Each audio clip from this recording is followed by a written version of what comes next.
आज बाबा की 31 दिसंबर 2021 की मुरली सुनते हैं। आज पूरे साल का आखिरी दिन है, तो देखो आज तो बाबा भी आने वाले हैं शाम को। देखते बाबा क्या कहते हैं न्यू ईयर के बारे में। तो आज जो भी हम संकल्प करेंगे वो दृढ़ होगा ना। ओम शांति। ओम शांति।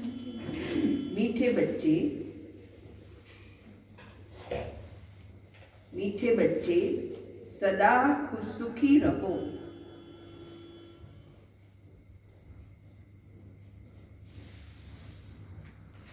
बाबा ने पहले ही वरदान दे दिया आज। सुखी रहो। जितना याद करेंगे उतना सुख मिलेगा। बाबा को हम जितना याद करते हैं उतना हमें एक तो खुशी रहती है और दूसरा सुख मिलता है। जितना याद करेंगे उतना सुख मिलेगा। यही बाप तुम बच्चों को आशीर्वाद देते हैं। भगवान का आशीर्वाद मिल गया तो दुनिया में और क्या चाहिए? हमें चाहिए कुछ? स्वयं भगवान हमें करण करावनहार जो दुनिया का पालनहार है उसका ही हमें आज सुबह सुबह आशीर्वाद मिल गया, तो और क्या चाहिए? तो बाबा कहते हैं मीठे बच्चे सदा सुखी रहो। जितना याद करेंगे उतना सुख मिलेगा। यही बाप बच्चों को आशीर्वाद देते हैं। प्रश्न है, संगम युग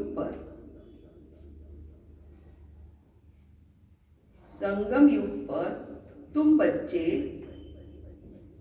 ऐसा कौन सा शुभ कार्य करते हो जो सारे कल्प में नहीं होता है?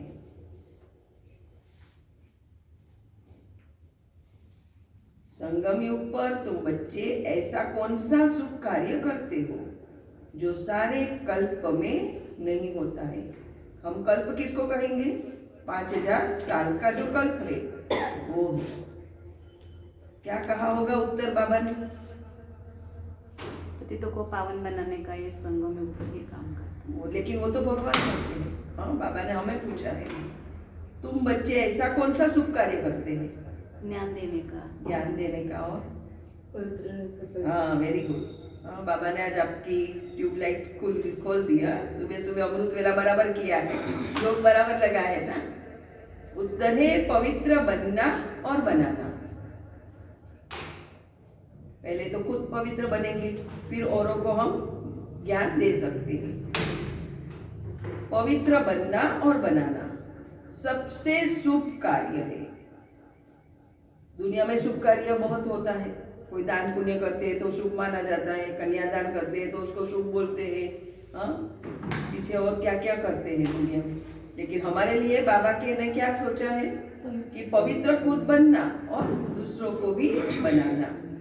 तो ये है सबसे शुभ कार्य। पवित्र बनने से तुम पवित्र दुनिया के मालिक बन जाते हो। पवित्र बनने से तुम पवित्र दुनिया के मालिक बन जाते हो। सब अपने घर के मालिक हैं, लेकिन हमें बाबा पूरे विश्व का मालिक बनाता है। पवित्र दुनिया कौन सी है? कौन सी है पवित्र दुनिया? सत्युग, स्वर्ग, हेवन, हेवनली गॉड फादर। पवित्र बनने से तुम पवित्र दुनिया के मालिक बन जाते हो।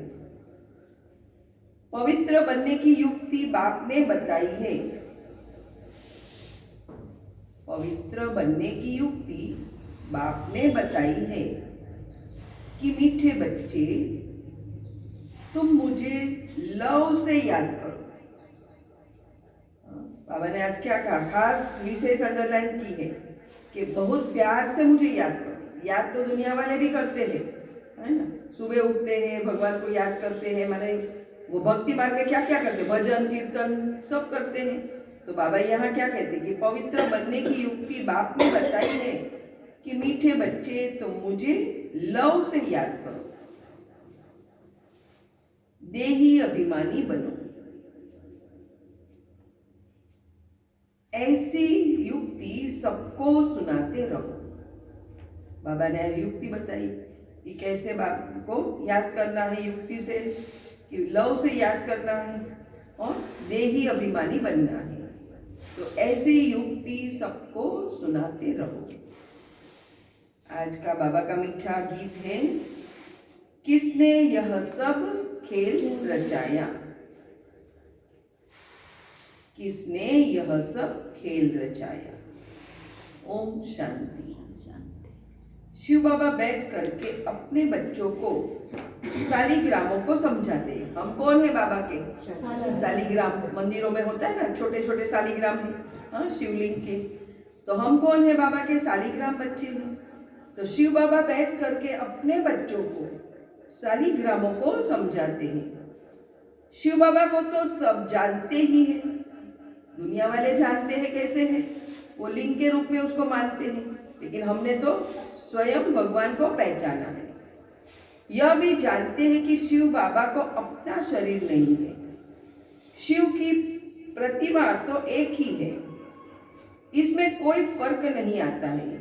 शिवलिंग सब हर जगह पे एक ही होता है, कैसे है अंगुष्ठाकार बाबा बोलते हैं, उनको दिखाते ही है लिंग के समान। जैसे मनुष्य है तो मनुष्य में कोई फर्क नहीं पड़ता है, हाँ, सबको दो कान है, दो आंखें है, नाक है, सब है, तो उसको क्या बोलेंगे? हम मनुष्य बोलेंगे। तो ऐसे शिवलिंग भी कैसा है? ऐसा ही एक आकार है, आंख नाक कान सबको दो है, आत्मा कोई छिपी हुई चीज नहीं है। जैसे मनुष्यों की देवताओं की पूजा होती है, वैसे आत्माओं और परमात्मा की भी पूजा होती है। हाँ, शिव बाबा परमात्मा है, हाँ, और हम सब हैं आत्मा शालिग्राम के रूप में, तो उसकी भी पूजा होती है। शिव के मंदिर में जाओ तो ढेर छोटे छोटे शालिग्राम रखे हुए हैं जिनकी पूजा होती है। मनुष्यों की तो दो प्रकार की पूजा होती है, एक तो विकारियों की, दूसरी निर्विकारियों की। विकारी मनुष्य निर्विकारी के आगे जाके माथा टेकते हैं और मंदिरों में जाते हैं, उसको कहा जाता है भूत पूजा। बाबा के हिसाब से क्या है? वो है भूत पूजा, क्योंकि यहाँ तो शरीर कोई का भी पवित्र है नहीं। सबका शरीर कैसा है? विकारी है ना, तो विकारी मनुष्य आत्माएं निर्विकारी देवताओं के आगे जाकर नमन करते हैं। 5 तत्वों का बना हुआ, मिट्टी का बना हुआ ये पुतला है, हाँ, मिट्टी का शरीर है ना, 5 तत्वों से बना हुआ है। मूर्तियां बनाते हैं तो भी मिट्टी और पानी मिलाते हैं, फिर उसको सुखाने के लिए धूप भी चाहिए। धूप की आग का अंश है, आगे धूप से आग जलाते थे। तो बच्चों को यह पता है कि निराकार की पूजा होती है, निराकार है उसकी ही पूजा होती है लिंग के रूप में। साकार देवताओं की पूजा होती है। बाबा कहते हैं साकार देवताओं की भी पूजा होती है, तो मनुष्यों की भी पूजा होती है।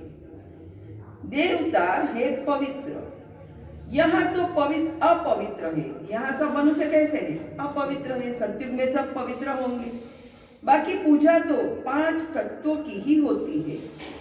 आत्मा क्या चीज है यह मनुष्य नहीं जानते हैं। कहा जाता है रियलाइज योर सेल्फ, खुद को पहचानो, हाँ, खुद को रियलाइज करो, आत्मा को रियलाइज करो। आत्मा कैसी है? आत्मा कैसी है? बिंदी के समान है, जिसको इन आंखों से देखी नहीं जा सकती है। कईयों ने तो साक्षात्कार भी किया है। वर्णन करते हैं छोटी सी लाइट उनसे निकल हमारे में प्रवेश हो गई। अच्छा, इससे फायदा तो कुछ भी नहीं हुआ। नारद और मीरा भक्ति में तीखे गाए जाते हैं, बस साक्षात्कार होते हैं, परंतु सीढ़ी उतरनी ही होती है। चलो किसी को साक्षात्कार भी हो गया, लेकिन आखिर में तो सीढ़ी नीचे ही उतरनी है, कोई ऊपर तो चढ़ा ही नहीं है। फायदा अल्पकाल के लिए ही होता है, क्षणिक फायदा होता है ना, कोई भी किसी को चलो कुछ अच्छी नौकरी मिल गई तो बोलते हैं ना कि मैं आपको फूल चढ़ाऊंगा, पत्र पुष्प, नारियल, इतने नारियल चढ़ाऊंगा। तो भगवान के साथ भी क्या हो गया, बिजनेस हो गया ना सबका। तो बाबा कहते हैं तो बाबा भगवान जो उसका भावना है उसका भाड़ा तो जरूर देगा, तो साक्षात्कार कराता है। बल साक्षात्कार होते हैं परंतु सीढ़ी उतरनी होती है।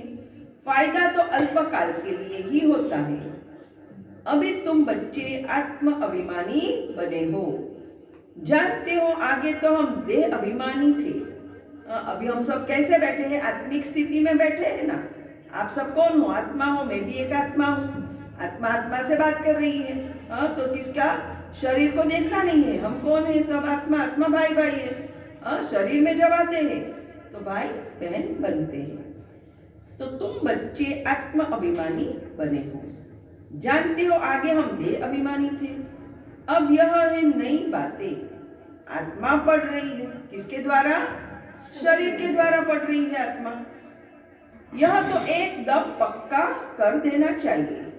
बाबा हमको पढ़ाते हैं, स्वयं भगवान हमें पढ़ाते हैं। हमारा टीचर कौन है, सुप्रीम सोल, परमात्मा आके हमारे को पढ़ाते हैं। ये हमारी क्या है, रूहानी स्कूल है।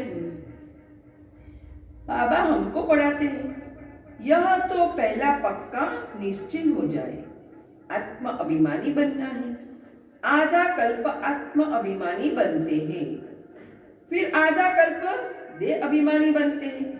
सतयुग में हम कैसे थे, आत्म अभिमानी थे। फिर जैसे जैसे शरीर का भान आने लगा तो हम देह अभिमान में आ गए। सतयुग में आत्मा को यह शुद्ध अभिमान नहीं है कि हम परमात्मा को जानते हैं।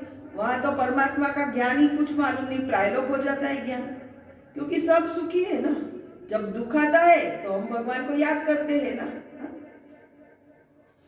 सतयुग में आत्मा को यह शुद्ध अभिमान नहीं है कि हम परमात्मा को जानते हैं। शुद्ध अभिमान और अशुद्ध अभिमान होता है ना। कर्तव्य भी शुभ और अशुभ होते हैं। कहा जाता है सुख कार्य में देरी नहीं करनी चाहिए। कोई भी मन में सुख संकल्प आया तो तुरंत दान महापुण्य कर देना चाहिए। आज आपको ख्याल आया कि चलो बाबा के घर में जाते हैं, नया साल अभी कल है, तो जो भी मन में संकल्प आता है वो बाबा के सामने रखो। चाहे धन का आवे या कोई और संकल्प आए तो उसको तुरंत फॉलो करो, नहीं तो पीछे आपका मन भी चेंज हो जाएगा तो क्या होगा, कुछ नहीं होगा। शुद्ध अभिमान और अशुद्ध अभिमान होता है। कर्तव्य भी शुद्ध और अशुभ होते हैं। कहा जाता है शुभ कार्य में देरी नहीं करनी चाहिए। तो बाप कहते हैं मैं तुमको कितना अच्छा बनाता हूँ। बाबा हमें फूल जैसा पवित्र बनाते हैं। तुम पवित्र बनो तो पवित्र दुनिया का मालिक बनोगे। इन जैसा शुभ कार्य कोई हो नहीं सकता है। खुद भी पवित्र बनो और औरों को भी पवित्र बनाना। अब घड़ी घड़ी बाप कहते हैं देही अभिमानी बनो, क्योंकि हमने 63 जन्म किसको देखा है, शरीर को ही देखा है ना। जब से बाबा मिला है तो बाबा ने हमें आत्मा का ज्ञान दिया है, तो देही अभिमानी बनते गए। अभी देही अभिमानी बनना है तो अपने को आत्मा समझ बाप से पूरा लव रखना है। आत्मा का संबंध ही एक बाप से है। वह बेट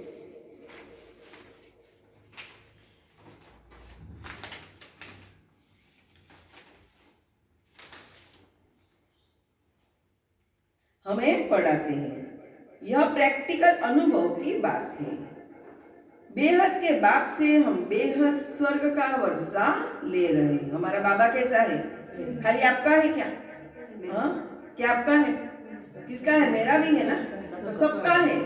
परमात्मा तो सर्व को एक ही मुरली, देखो आज हम मुरली पढ़ रहे हैं, ये एक ही मुरली पूरे विश्व में जाती है। और पूरे विश्व में टाइम सबका अलग अलग होता है। कोई थोड़ा लेट करते हैं, कोई 7 बजे करता है, कोई 6:30 बजे, सबका टाइम अलग है। लेकिन भगवान का वर्षन एक हो, चाहे यहाँ होवे या आउट ऑफ कंट्री फॉरेन में होवे, लेकिन मुरली एक की ही है ना। तो बाबा ने ज्ञान की मुरली सबके लिए एक ही रखी है। और यही मुरली में बाबा हमें सब शिक्षाएं देते हैं, कैसे चलना है। और जो हमारा संकल्प है वो मुरली में आ जाता है। है ना। हमारी कोई भी समस्या है तो ये मुरली को क्या बोलते हैं, इसलिए तो बोलते हैं ना कि जादुई मुरली है ना, भगवान ने जादू कर दिया, तभी तो बोलते हैं ना ब्रह्मा कुमारियां क्या करती है, जादू करती है। हाँ? बेहद के बाप से हम बेहद स्वर्ग का वर्षा ले रहे हैं।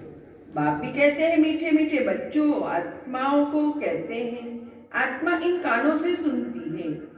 तुम समझते हो आज हमको कौन मीठे मीठे बच्चे कह रहे हैं? दुनिया में ऐसा कोई कहेगा क्या कि मीठा मीठा बच्चा? कोई नहीं कहेगा। बाप का बच्चों पर लव रहता है ना, बहुत खुशी से बच्चों की पालना करते हैं। तो ये भी हमारा सुप्रीम सोल कैसे हमारी पालना कर रहा है। चलो चाहे कोई भी निमित्त बहन है कि कोई भी टीचर है, लेकिन उसके अंदर भी बैठकर बाबा मुरली चलाते हैं। यह भी बच्चों का बेहद का बाप है और ये हमारा बेहद का परिवार है। कहाँ आप थे, कहाँ हम हैं और कहाँ आज हम सब मिले हैं, है ना। आत्मा कहती है हम शरीर के ऑर्गन द्वारा सुनाता हूँ। अज्ञान काल में बाप बच्चों को कितना लव करते हैं, जानते हैं यह हमारा वारिस है, उनको हम लायक बनाता हूँ जिससे बहुत सुखी बने, अच्छा वर्षा पाए। कहते हैं ना बच्चे जीते रहो। बाबा दुनिया में भी लौकिक होगा तो क्या बोलेगा, बच्चे सुखी रहो, जीते रहो, आशीर्वाद निकलती रहेगी। बच्चा सदैव सुखी हो, परंतु वह तो सदा सुखी हो न सके। दुनिया में कोई सुखी रह सकता है? थोड़ा टाइम के लिए होता है। जन्म मरण के चक्कर में सबको आना ही है। लेकिन हमें तो बाबा 21 जन्म की बादशाही देते हैं, तो हम 21 जन्म सदा सुखी रहेंगे, एक जन्म दो जन्म भी नहीं। तुम बच्चे जानते हो बाबा हमको आशीर्वाद दे रहे हैं, सदा सुखी रहो, मुझे याद करो। बाप कितना प्यार प्रेम नम्रता से बैठ हमें समझाते हैं। बाप बच्चों का सर्वेंट है। बाबा बोलते मैं तुम्हारा क्या हूँ, ओबीडियंट सर्वेंट हूँ। कितने बच्चों की चाकरी करनी होती है, माँ मर जाती है तो बाप को सब कुछ बच्चों का करना पड़ता है। दुनिया में भी देखो लौकिक में ऐसा होता है ना, जब किसी की माँ मर जाती है तो कौन करता है, पिता ही करता है ना। तो ये भी हमारा बाप है। यह बाप कितना बच्चों को प्यार से समझाते हैं। कभी बाबा ने मुरली में बोलता है कड़वे बच्चे हाँ, सदा क्या बोलते हैं, मीठे बच्चे, सिकिलदे बच्चे, लाडले बच्चे, मेरे नूरे रत्न, आंखों के नूर हो तुम। कितना प्यार करता है। दुनिया में ऐसा कोई प्यार करेगा क्या? कोई नहीं करेगा। अपने पैरों पर खड़ा होना है। हे आत्मा, तुमको बाप से वर्षा लेना है। देह का भान छोड़ अपने को आत्मा समझो, यह बड़ा भारी सबक है। बच्चे घड़ी घड़ी भूल जाते हैं, कहते हैं बाबा को याद करो, करना भूल जाते हैं। याद अक्षर बड़ा सहज है। योग व निष्ठा आदि यह शास्त्रों के अक्षर है, इसलिए बाबा ने सहज अक्षर दे दिया है कि मुझे याद करो, है ना। शास्त्रों में तो क्या बोलते हैं, हाँ मेरे से योग लगाओ, मेरे से निष्ठा करो, लेकिन यहाँ तो बाबा कहते हैं सिर्फ मुझे याद करो। बाप कितना सहज कर बतलाते हैं, सिर्फ याद करो। बाप को देखने से बड़ी खुशी होनी चाहिए। हमारे जैसा बाबा दुनिया में किसी को नहीं मिलता है कोई ऐसा दुनिया में ऐसा दिखावे कि हमारे जैसा फादर है। हम आत्मा पतित बनी थी, अब बाप पावन बनाते हैं, इसलिए पुकारते भी है कि हे पतित पावन आओ, आकर हमें पावन बनाओ। बाप को याद करने के सिवाय और कोई तकलीफ नहीं देते हैं। देखो बाबा कोई तकलीफ देते हैं कोई तकलीफ? हाँ, कितना प्यार से बाबा हमें समझाते हैं कि मुझे याद करो, कोई तकलीफ नहीं देता हूँ। इसका नाम ही है सहज याद, सहज ज्ञान। उठते बैठते खाते पीते नहाते धोते हम किसको याद करना है? बाबा को याद करना है। यह भी बच्चे समझ गए हैं, बाप सत्य है, चैतन्य है, उनकी आत्मा ज्ञान का सागर है, ज्ञान की अथॉरिटी है ना। यहाँ मनुष्यों की महिमा होती है, फलाना शास्त्रों की अथॉरिटी है। यहाँ तो बाप कहते हैं मैं भी सभी वेदों शास्त्रों को जानता हूँ, ऑथोरिटी हूँ। भक्ति मार्ग में चित्र भी दिखाते हैं। विष्णु की नाभि से ब्रह्मा निकला, उनको फिर शास्त्र दे दिए, है ना, बीजा उसके हाथ में शास्त्र थमा दिए। ब्रह्मा द्वारा सब वेदों शास्त्रों का सार समझाते हैं। बाप सभी बातें अच्छी रीति बैठ हमें समझाते हैं। अब ब्रह्मा तो है सूक्ष्म वतन में, भगवान हो गया मूल वतन में। अब सूक्ष्म